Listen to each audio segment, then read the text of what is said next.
Okay, let's dive right into this explainer. Golden, Colorado. It's this incredible place where 150-year-old pioneer history literally crashes right into the rugged, unforgiving Rocky Mountains. Today we're exploring a pretty fascinating tension. How exactly can this city's beautiful architectural heritage survive the harsh realities of extreme high-altitude weather and, let's be honest, the ever-growing threat of modern wildfires? So it begs the question, right? How on earth do you actually protect that 150-year-old charm from modern wildfires? It's a massive balancing act. We're constantly navigating between preserving the aesthetic of a historic frontier town while also meeting the rigorous, non-negotiable safety demands of the wildland-urban interface. It's this constant push and pull between preserving the past and making sure we can actually survive the future. To break this all down, we've got a quick roadmap for you. First up is the architectural evolution, then historic siding matches, followed by the Colorado palette, high-altitude challenges, and finally, we'll wrap up with WUI fire safety.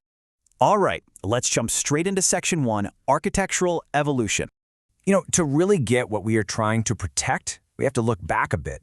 Golden's story kicked off way back in 1859 during the Pikes Peak Gold Rush. We went from these very basic, utilitarian frontier frames to booming Victorian prosperity around the late 1800s, especially in the 12th and East Street historic districts. By the early 20th century, you get that classic Craftsman bungalow expansion, which rolled right into post-war mid-century ranches creeping up the mesas. And today, we're seeing those striking contemporary mountain builds. And through it all, this incredible development has been anchored by massive community institutions like the Coors Brewing Company and the Colorado School of Mines. Moving right along to Section 2, Historic Siding Matches. This is all about preserving that unique character. Okay, so here's the real puzzle. How do you replace highly flammable 150-year-old wood without ruining the historical vibe? Well, to replicate that look seamlessly with non-combustible fiber cement, you need exact profile matches. For the downtown core's Victorian homes, using a narrow exposure of HardiePlank Select Cedar Mill mimics traditional pine clapboard perfectly, while HardieShingle gives you those authentic accent gables. Down in the north and south corridors with the Craftsman and ranch homes, you'd use that exact same cedar mill texture, but with a wider exposure to really emphasize those low horizontal lines. And what about those dramatic contemporary lots up near Clear Creek Canyon? Using HardiePanel vertical siding paired with HardieBatten creates that incredibly rugged board and batten aesthetic. And here is the best part. You absolutely do not have to sacrifice historical accuracy for safety.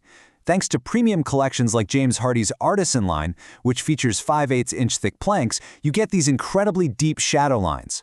This premium collection actually allows for mitered corners and thick trim that sits proud of the siding. It meticulously recreates that heavy 19th century millwork you find on pioneer-era homes. Which leads us nicely to Section 3, the Colorado palette, finding the right historically accurate hues. Because, let's face it, preserving history isn't just about the shape of the boards, it's about curating the exact, historically accurate color, and finding one that won't get destroyed by the weather. These curated James Hardie ColorPlus palettes directly echo Golden's natural surroundings. For Victorians, you've got warm earth tones like cobblestone and Navajo beige that reflect the local sandstone geology. For Craftsman bungalows, mountain sage and heathered moss blend right into the foothills scrub oak. Ranches look fantastic in really clean neutrals like iron gray. And those contemporary builds, they leverage Boothbay Blue to echo the sky and Clear Creek, or timber bark to anchor the house against the dark ponderosa pines. But keeping those colors looking good isn't easy, bringing us to Section 4, High-Altitude Challenges and Harsh Mountain Weather. The elements out here, they are totally unforgiving. Golden sits at an elevation of 5,675 feet. Up here, that semi-arid environment just blasts houses with intense UV radiation. The sun literally breaks down the binders in standard, field-applied acrylic paints. And then you add in rapid temperature changes, we're talking thermal swings of over 40 degrees in a single afternoon. Your siding is rapidly expanding and contracting, which is basically a recipe for peeling paint and ruined exteriors. Because of all that, standard field paint just fails rapidly in the mountains. It fades, it chalks, and it cracks under those 40-degree thermal swings. But James Hardie's ColorPlus technology is a whole different ballgame. It's a multi-coat finish that is factory applied and thermally cured. Basically, it's baked onto the boards in a controlled environment. This makes it uniquely resistant to that intense UV degradation and even severe Colorado hailstorms, and it's backed by a 15-year limited fade warranty. All right, final piece of the puzzle. Section 5, WUI fire safety and the wildland-urban interface. Beyond just the brutal weather, Golden faces some incredibly high-stakes risks simply because of its geographic position. Have you heard of the Wildland Urban Interface, the WU? It's basically a transition zone where residential developments sit directly adjacent to fire-prone wildland fuels. Because Golden sits right exactly where the Great Plains smack into the steep, dry slopes of the foothills, the city is categorized into strict WI hazard zones. And here's the scary part. The biggest threat here isn't usually a massive wall of flame. It's wind-driven, airborne embers that can travel for miles. Because this threat is so real, the newly adopted Colorado Wildfire Resiliency Code, or CWRC, maps out two distinct classifications. Class 1 interface properties are exposed to radiant heat and windborne embers. Class 2 intermix properties are high-risk zones integrated directly into dense wildland vegetation. The state now actually demands structural hardening based on these two specific classifications to ensure a home can survive an ember intrusion. Now, what's the secret to actually defending your home against those embers? It comes down to a surprisingly simple recipe. Check this out. Portland cement, sand, cellulose fibers, and water. That's it. Because of this exact makeup, fiber cement is a verified non-combustible material. It achieves an ASTM E136 rating and a Class A fire rating. It simply will not ignite when exposed to a direct flame, making it an absolutely incredible exterior defense mechanism. So how do we put this into practice? Achieving a fully fire resistance assembly involves 4 key steps. Number 1, install a Class A roof. 2, apply James Hardie fiber cement siding.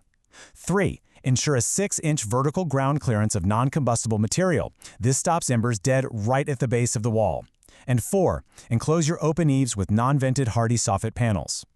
Local experts, like 5280 Exteriors, have been installing these exact compliant systems across the Front Range for decades, so they truly understand the precise engineering required for the WII.